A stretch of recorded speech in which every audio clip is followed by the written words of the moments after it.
Birds of Prey, issue 10, Legacy number 208, Kelly Thompson writing with Robbie Rodriguez and Gavin Guidry on the art. Mhm. So, last issue, the birds went into like a pocket dimension and everything was kind of bat themed, and we were kind of questioning why something pretending to be Barbara Gordon. This issue, they've been through another portal, things have changed though, and it's more like 1950s America, and they find out from a new character that we'll talk about in a minute that whoever goes through the portal first, the world it creates around them is basically based on something from their brain. And there's actually a really funny bit early on where they're like, wait a minute, who went through first this time? And they realize it was Barda, and one of them says, no offense, but I thought it'd be like hellfire and brimstone if it was this is coming from Barda's brain. And Barda's line of, Barda has layers, cracked me up. I thought it was a really, really funny line. But yeah, so there's a lot of lore that gets dumped on us in this issue because we get this new character explaining who the main villain potentially is. I say potentially because I feel like there might be a swerve here where this character's also the villain, or is the villain just outright. I don't know. Yeah, so I did a deep dive. So we'll get there. I did a deep dive on who this character is and what the names of her parents are. Okay. And yeah, so very, very interesting type stuff that Kelly Thompson's doing with certain characters like Barbara Gordon. This ties back to her. So it's very thought out, at least timeline wise. Well, so yeah, so what we learn is that in the future, the reason why this is all tied to Barbara Gordon and these pocket dimensions are kind of like going back through time and seemingly doing stuff to try and kill her is that in the future, the Birds of Prey, but specifically Barbara Gordon, are actually the ones who kill the mother of the villain. I should probably explain this part as well first. Yes. All right. So the woman they meet in here, who's Celia?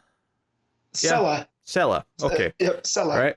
She is one of 7 sisters, right? Yep. And the main villain, who's the one who was impersonating Barbara last issue, is Maya? Uh-huh. Right? Okay. Yep. And they are 2 of septuplets, right? Not just sisters, they're septuplets. And we find out, and I think this is actually one of the neat things the issue does, is the issue doesn't make it clear that this is talking about the future here, because the characters explain it in past tense. It's not until later on where they say, oh, and Barbara Gordon's the one who killed her mum, and that's what sent us going back through time. I'm like, oh, okay, this is all in the future. None of this has happened yet. But basically, all 7 of these girls had superpowers, and their parents, or at least their mother, was a villain of some kind with her own superpower. When their mother died, they all retreated as a team of sisters into their pocket dimension, which they had been doing and creating themselves for years at that point, as they were kids. Only this time, when they went into the pocket dimension, Maya went evil and started to kill all of her sisters. She killed the ones that were stronger first, because there's one that had like super strength. She killed her. There's one that could manipulate people's minds. She killed her next. To the point where it's now just the 2 of them that's left. Maya, who's apparently the evil one, and Sella, who is apparently the one who is just kind of helping, but doesn't seem actually that friendly. She's on because it feels like if she gets killed, that's the last of the sisters, right? And then Maya will be unstoppable, you know? Yeah. Because she'll absorb her power. Because what's hers? Because they kind of go through them a little bit. One of them was like super strong, and then I forget what her powers are. But anyways, yeah, that's what it feels like. It's almost like she's just trying to stay one step ahead of her sister, and she's doing that through this pocket dimension. Yeah, and she doesn't really feel like she has any hope of ever getting out of these dimensions. Even when the birds are saying, "Hey, let's go, let's try this," she never really kind of like buys into it. So it's a pretty interesting backstory, and I think definitely by the end of it, I got really interested in this idea, because obviously I don't think Barbara Gordon would intentionally kill anyone. That's not the Barbara we know. So that it does bring up the interesting question of how does that come to pass? Is there something that's been misinterpreted in the future, or is there like a really big reason why it happens? Like, so that's interesting. But once they tied it into like, okay, Barbara has something to do with the death of their mother, and this is what sort of set this happening, and these pocket dimensions are going back through time, and that's why it's a time travel threat, yada yada. Once it got to that, it was quite interesting. I will say, minor criticism in the book is that it's such a lot of information to get through from this character that it's definitely an info dump. of an issue. Yes. Because it's like, okay, there's a little bit of like the surroundings, what's going on. Barda's a little bit sick from being hit with this black goo. But once it gets down to, okay, who are you? What's going on here? It's this big monologue and extended flashback sequence of all of this lore about who these sisters are, what happened to them, how they ended up in here. And it's not bad. Like, I can say I enjoyed it by the time it got to the end of it, but it definitely felt like from a pacing perspective, it definitely felt like an issue that didn't really move very far. So. Oh yeah, definitely. They're still in the 50s, right? Looking around by the end. Well, they're about to leave. They're leaving at the end of the issue. Yeah. So not a whole lot. But yeah, so the whole idea of these seven sisters, they're based off of a constellation called the Pleiades, and they're all named after these, Greek figures. So when you start digging down into those figures, each of those figures is like, I believe that they're the seven sisters are the daughters of the Titan Atlas, who holds up the sky. And so when she talks about, her mom, it was Lanny Lockhart, also known as Lanny Gilbert, who was a villain known as the Velvet Tiger. And the Velvet Tiger, if you Google that, has made appearances in these books. Well, I say in these books. She's made appearances like in Detective Comics where she came up against Barbara Gordon, right? Okay. And then she shows back up in the 90s, and she is foiled by Oracle, right? And then the last time we saw her before all of this was in the Babs of Burnside era in the New 52. And each time she's a little bit different version of Velvet Tiger, but essentially it always boils down to she's a typical, like not quite a thief, but like a data broker, right? And she's trying to harvest all of this information about people, and Babs is always the one that stops her. So the fact that Sella says that her dad or her mom wanted them to have alliterative names like her, which was Lanny Lockhart, but the dad, that would have driven him nuts, and that he wanted the constellation idea. I think there's little hints there on who these are, and it wouldn't surprise me if they're people from a book of like Birds of Prey past. You know what I mean? Once they're fully revealed. But this whole idea that no matter what universe, or what iteration of the DC universe they're in, Babs thwarts, Velvet Tiger.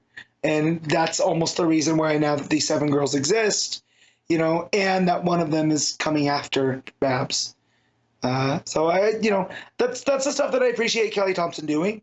It's telling kind of a story on these multiple levels. And yes, I had to Google because, of course, I need to know who Velvet Tiger is. Well, this is just like when, Mark Waid puts in some obscure villain, but it's like, oh, this is actually a neat pull because it ties into some ancient history with this character.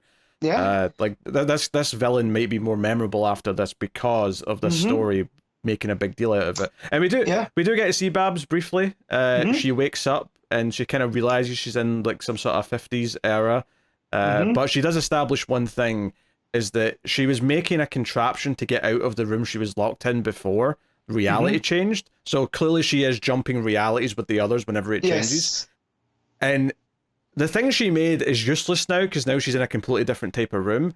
But she has established that anything she is holding when she shifts reality, it will come with. It might change a little bit. The example she gives in her narration is that if she's holding a gun, say, it might go from like a Luger or something from like the old days to like a semi-automatic of a modern day, if that's the era that you're jumping to, but it'll still be a gun. It'll still be effectively that same type of item.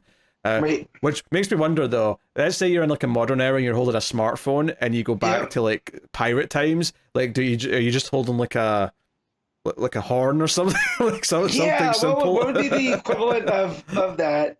Maybe it's just a lantern so you can signal ships. Across the way. Or a very simple like rudimentary megaphone or something. Something about communication. Just interesting to think about. But I like that though, because it's Babs problem solving, figuring out what the rules are, and this idea that every time reality changes, she'll keep the fundamental things she has, but they will shift to be appropriate for the time period of the new pocket dimension. I think that's interesting as a rule. I'm curious to see how they play with that in the coming issues. But the big fight part of the issue is that Barda, when she got infected with the black goo or whatever, she is kind of possessed by the villain and gets up and fights the team. Canary even does her canary cry at her a bunch of times. Yep. There's a whole moment here where Sella's going to leave, but she turns back to help, so maybe they're winning her over a little bit. The payoff to this, though, which I did really like, is that effectively Cass just says, enough of this bollocks, stop fighting, and she just comes up to Barda and says, you're Barda, this is what you are, you're the first leader of the female Furies, you're special, you're amazing, I'm not going to fight you. And then it basically just breaks Barda out of the spell, where Barda walks over and says, no, you will not have Barda, I will not allow it, and she spits out the black goo, and she's back. So it's just, they've really been developing this fun friendship between Cass and Barda, and to have this little payoff where Cass is able to just appeal to her to sort of make her snap out of this possession, was a really nice touch. It was fun. I enjoyed that. So well, and in that too, because we have like Megara trying to get involved too, and this infected Barda is breaking through it, breaking through whatever Megara is doing, and then Vixen tries to tap into the red, but it won't let her exactly. Like, she can feel that it's there. Yeah, didn't Sella say something about how the villain, one of the sisters, basically these pocket dimensions have been used by like manipulating the red, so it seems to be like how these are created are specifically tied with cutting off Vixen from her powers. So. And that one of the sisters could touch into the red, and then when she was killed by Maya, that power went to Maya. Now Maya's kind of manipulating that. That's what it was. So I thought that was pretty cool too, because here Vixen almost does, but it kind of fails. Like, it's almost like when they go to start the car and it starts and then dies, and you're like, oh, and that's where Megara gets in, and just a lot of fun teamwork stuff towards the end. Yeah. Sella's got a pet that she keeps talking to, who I feel like keeps changing what animal it is. It was like a dog, then a cat, and then a crow later on. Yeah. Well, and then its name is Poe as well, so I'm wondering if this is by the time it becomes a crow or a raven, if it's an allusion to, Edgar Allan Poe. Oh, I could see that. Or whatever. But yeah, because I started to get confused. I'm like, I thought that was a wolf earlier. And then it's changing in the pocket dimensions to whenever it fits. So. Well, no, because it's changing multiple times in the same pocket dimension. Is that what it's doing too?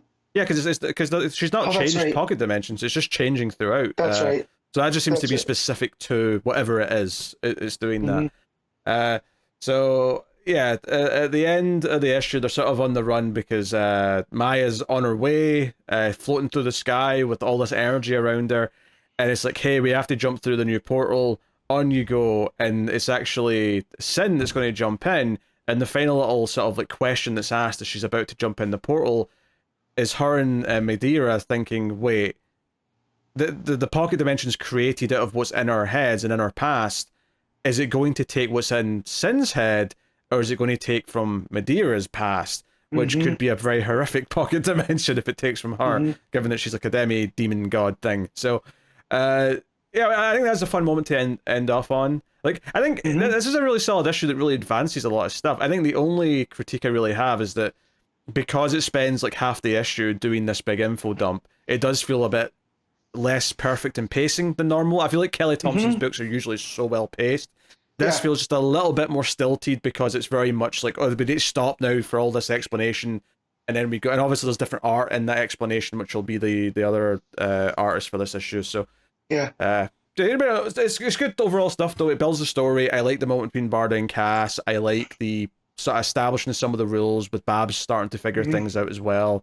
All of this stuff's really good, and then the idea that we're building to like some sort of like thing that happens in the future with Babs is also cool and exciting. So that's what gets me too, because the girls, after the mom is killed by Babs, or they say, that's when they escape to the pocket dimension, like almost out of grief. Yeah. Too. So I'm wondering if that's also affecting these, this thing where maybe Stella's not seeing things, right? Because the one sister that had the reality warping powers, that was the first to go, that Maya killed, was still sad from the death of the mom. So I'm wondering if like the emotional stuff also is at play here. Yeah.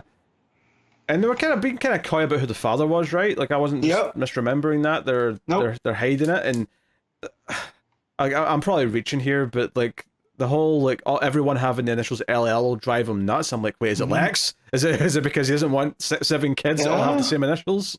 Right. I don't know. But they were okay with the stars and the constellation. That's the hint there. So that doesn't feel like. I mean, I wouldn't say it's out of character for Lex to like that idea, but it doesn't feel specifically like Lex. No. So so we'll see. But I feel like the dad, is a piece of this as well, because we didn't know what happened because he didn't die either. It was just the mom. Yeah, he was still alive. He was just distant. I think what it said. So yeah, very very curious.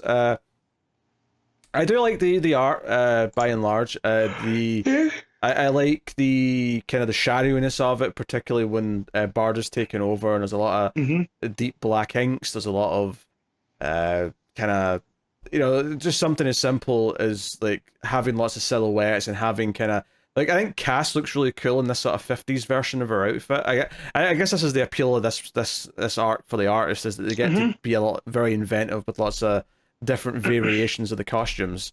Yeah. So I like that Barda too looks more Jack Kirby than she has, right? Sure. Because of the way that her costume in this is handled. And then of course Vixen with that kind of bombshells look, I'm always a fan of. So that all looked good. But what I really liked, and I think it was Robbie Rodriguez's art, is the flashback stuff. Or is that Gudry? I can't really tell who's who. But just the way that's almost pastel. Like there's kind of a pastel vibe to it. And then when we get to that splash page that is what happened to the sisters as it's telling the story, just the way that it kind of flows. I think as you follow the color palette of the world they're in is very, very muted. Lots of like dark purples, blacks, grays, that kind of thing.